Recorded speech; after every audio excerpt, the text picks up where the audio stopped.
देश के स्टार पहलवान और कांग्रेसी नेता बजरंग पूनिया आज शंभू बॉर्डर के लिए निकल रहे हैं। खिनौरी बॉर्डर या शंभू बॉर्डर पर आज वो पहुंचेंगे। पहले भी गए हैं, लेकिन आज वो किसानों के समर्थन में जा रहे हैं। इसके साथ साथ अगर जिम्मेवारी लगती है तो दिल्ली की तरफ भी बजरंग पूनिया जा सकते हैं। हमारे साथ हैं बजरंग, आज किसानों के बीच आज फिर जा रहे हो और आज की ही कॉल दिल्ली कूच की भी दी गई है।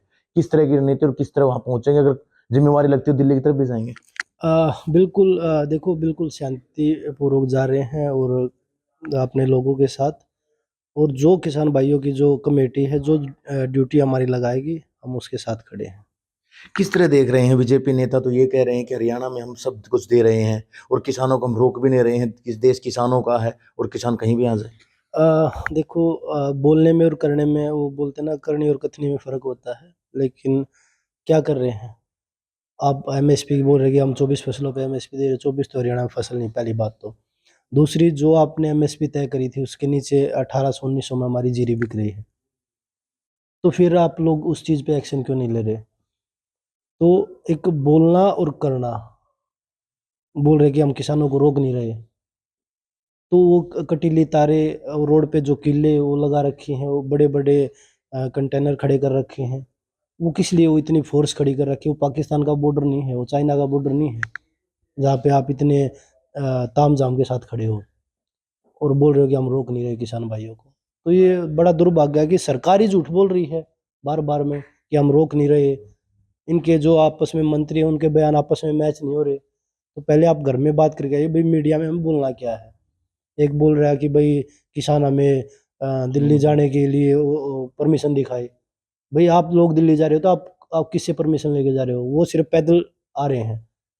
ये भी नहीं कि अब बोल रहे थे कि भई सारे इकट्ठे आ रहे हो तो हम नहीं आने देंगे, ट्रैक्टर पे आ रहे हो तो नहीं आने देंगे। अब तो 101 किसान आ रहे हैं, उनको भी नहीं आने दिया जा रहा। दूसरे मंत्री बोल रहे हैं कि हम रोक नहीं रहे। वो पुलिस किसने लगा रखी है? फ़ोर्स किसने लगा रखी है? आप लोगों ने ही लगा रखी है। तो आपने एक ट्विटर पे भी डाला था कि हिम्मत ना हारी जाए और किसान पीछे नहीं हटेंगे। किस तरह देखें हम? क्योंकि एमएसपी 13 महीने जब किसान बैठे तो सरकार ने लिखित में दिया था और अब डल्लेवाल के हक में फैसला भी सुप्रीम कोर्ट ने एक दिया है कि केंद्र और पंजाब सरकार या केंद्र सरकार मनाने का प्रयास करे, जबरदस्ती ना। देखो, बिल्कुल, आपके माध्यम से मैं पूछना चाहूँगा कि अगर लिखित में एमएसपी की गारंटी दी थी सरकार ने कि हम लिखित में दे रहे हैं, आपको एमएसपी देंगे, तो वादे से कौन मुँह कर रहा है? सरकार मुँह कर रही है। जी। किसान कहाँ जाए? वो अपनी फसलों का मिनिमम प्राइस माँग रहे हैं। तो आप किसी भी स्टोर पे जाओगे, किसी भी दुकान पे जाओगे, आप कोई भी चीज़ खरीद रहे हो, उसके ऊपर जो रेट लिखे होते हैं कि भई ये ₹5 की है, ₹7 की है, तो जो ₹7 की चीज़ उसको आप ₹6 में, ₹5 में लेके आ सकते हो? नहीं देगा जी। दुकानदार। तो किसान भाई सिर्फ़ अपना मिनिमम प्राइस माँग रहे हैं कि भई हमें इतना मिनिमम प्राइस मिले कि हम भी, हमारा भी घर खुशहाली से चले। और किसानों को क्या मिल रहा है उस चीज़ के लिए? लाठी, डंडे, आँसू गैस के गोले, जहरीली गैसें, वो चीज़ें मिल रही हैं। तो ये समाधान तो सरकार ने करना है ना। बजट 13 महीने पहले, 10 महीने अब लगातार हो गए हैं। डल्लेवाल जी की तबीयत लगातार किसान नेता की डाउन हो रही है। कोर्ट ये कह रहा है कि अनशन ठीक है, लेकिन तबीयत अगर बिगड़ती है और ज़्यादा अगर बिगड़ती है तो हालांकि चिट्ठी भी इधर से उधर लिखी जा रही है कि उनकी संभाल की जाए, उन्हें स्वास्थ्य की तरफ ध्यान दिया जाए। किसान नेता भी पहुंच रहे हैं, आप भी पहुंचेंगे, तो किस तरह की रणनीति अब तैयार हो?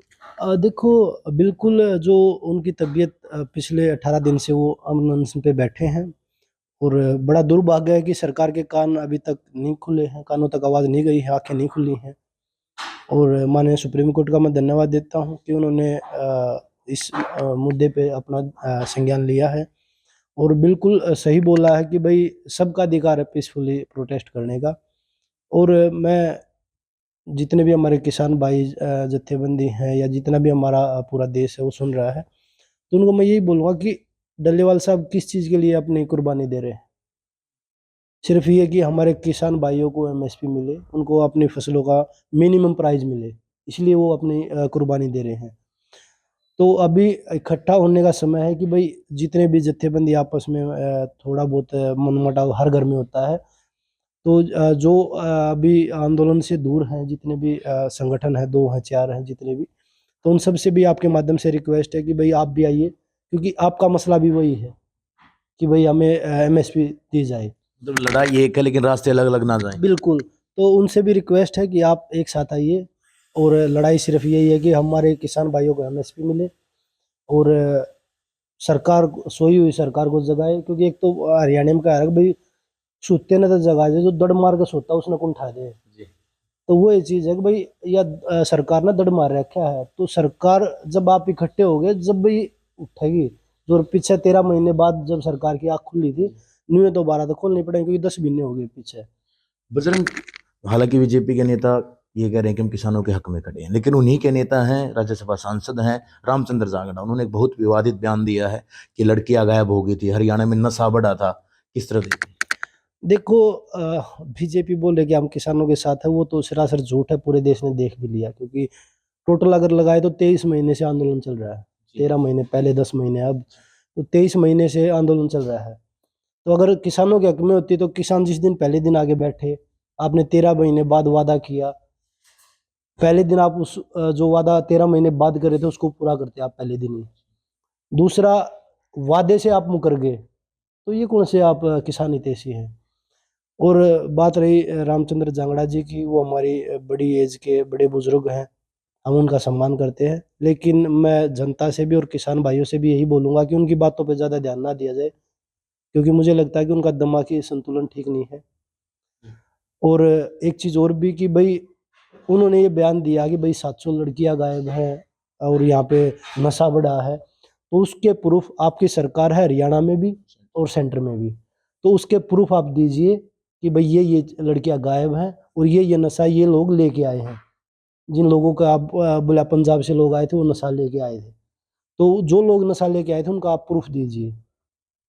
और ऐसे लोगों को जो ऐसी भाषा बोल रहे हैं, मुझे नहीं लगता कि एक मतलब एक पद पे जिस पे हम ये सोच रहे हैं कि भाई लोग यहाँ बैठ के न्याय करते हैं, लोगों की बात सुनते हैं, समस्या सुनते हैं, उस पद पे बैठ कर वो ऐसी भाषा बोल रहे हैं, तो मुझे लगता है कि उनको अपने एक तो पूरे देश से माफ़ी मांगनी चाहिए, किसान भाइयों से माफ़ी मांगनी चाहिए।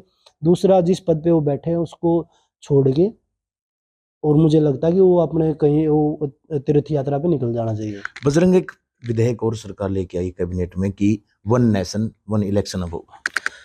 1 नेशन 1 इलेक्शन की तो बात करते हैं, बट 1 नेशन 1 एमएसपी की बात कोई नहीं करता।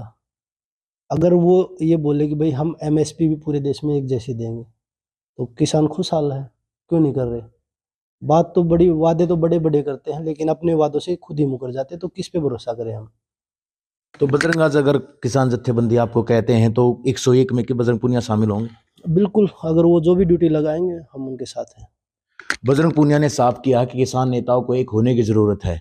हालांकि जो सरकार 1 नेशन 1 इलेक्शन लेकर आई है, तो बजरंग का ये कहना है कि 1 नेशन 1 इलेक्शन के साथ 1 नेशन और 1 एमएसपी ले आए तो किसान अपने घर अपने आप ही चले जाएंगे। सोनीपत से नितिन अंतिल, न्यूज़ 18।